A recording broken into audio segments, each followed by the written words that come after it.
បងប្អូនឥឡូវខ្ញុំចេញមកក្រៅដល់ accident តែអត់តន់អស់ទេនៅសល់សត្វជាច្រើននៅខាងមុខទៀតតើឥឡូវយើងទៅ explore អស់គ្នាខ្ញុំមកដល់កន្លែង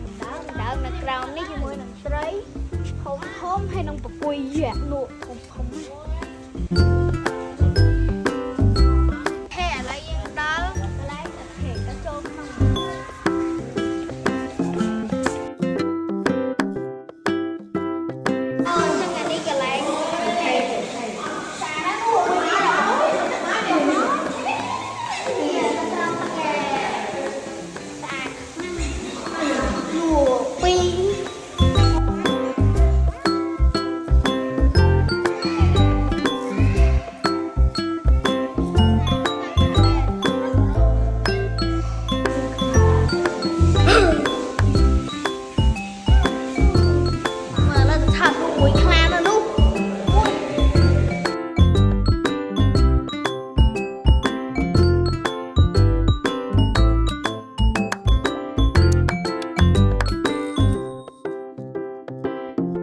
អញ្ចឹងឥឡូវខ្ញុំមកដល់កន្លែងសត្វមួយទៀតនេះគឺសត្វកាំបម៉ា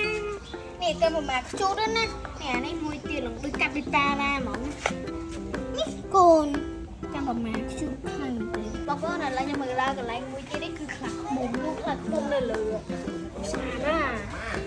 អូមួយទៀតបងប្អូនពីរអូខ្លាខ្មុំមើលនៅកំពីរឹងលេង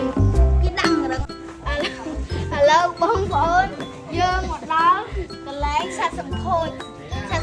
អោសអុយចាគួរនៅលើពី